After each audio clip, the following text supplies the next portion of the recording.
Hello, young physicists. So, in class on Wednesday, we finished the material, going over it, but I promised a couple more sample problems to show you how this conservation mechanical energy can be used to solve some problems. And I'm going to do two problems in separate videos. I'm going to do this is going to call it the ball drop problem, and then we're going to do a pendulum problem in a separate video. So here's the problem. You have a ball of mass m that's dropped from a height h. We're neglecting air resistance. Find the speed of the ball at height y. So over here, these red lines are just marking the heights that are described in the problem. Y equals 0, our base. Height y, where we want to find the velocity, or the speed, and height h, where it's actually dropped from. All right, so the first thing, I'm going to write down what we know. Right, so at different points. So at height h, okay, what do we know? We know the initial value of y is h. We know the potential energy is going to be mgh. Since that's where it's dropped from, that's its initial point, the kinetic energy initially is 0 because it has no velocity at that point. It's starting from rest. Okay, so at, there should be a T there.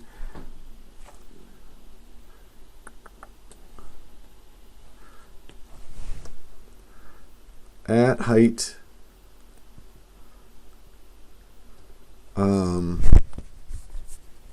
y. All right, that's the final height that we care about. Final height is y. The potential energy at that point is mg y, because that's the height at that point.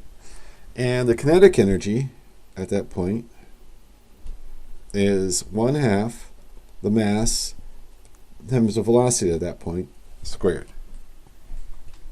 All right, so y is just some point between y equals 0 and between height h. It's dropped from h, and you want to know the velocity, or the speed, at some point between where you dropped it and the ground.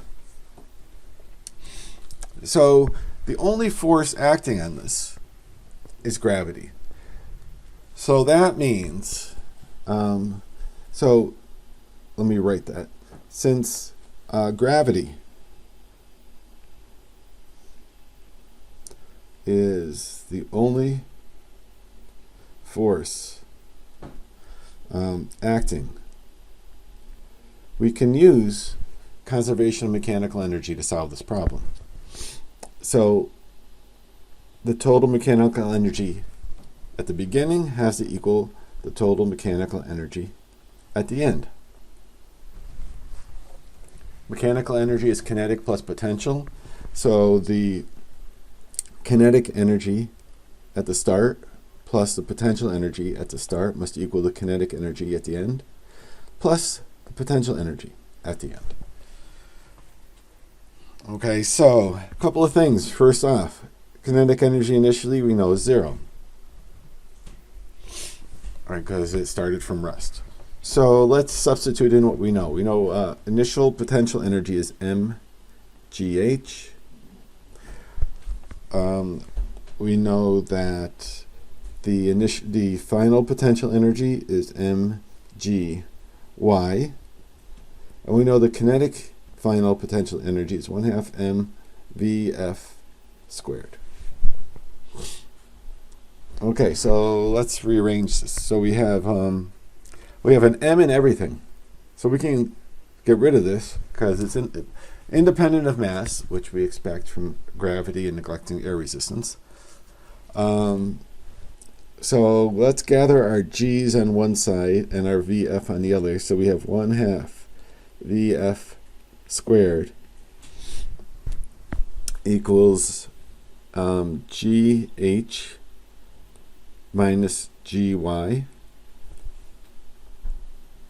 From here, I'm going to multiply both sides by 2 and factor out the G.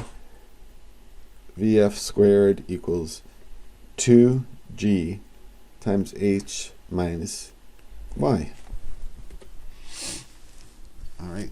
So the final velocity, the expression for the final velocity is the square root of 2G times H minus Y.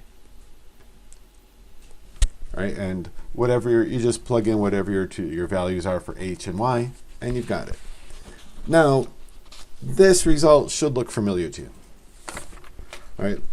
If you remember back from kinematics, right, this is a constant acceleration situation. So we could also solve this problem. Constant acceleration. All right. So we could simply use, and I'm sure some of you thought of this while I was doing it, but VI squared plus 2A change in Y. And that's all this is right here, right? This is the change in Y, or delta Y.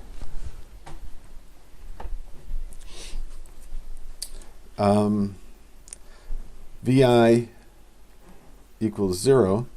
So that means the final velocity squared equals 2A delta Y, and we get the same result. 2G delta Y, or in this case, 2G times H minus Y. Okay, same thing. All right. Okay, very good.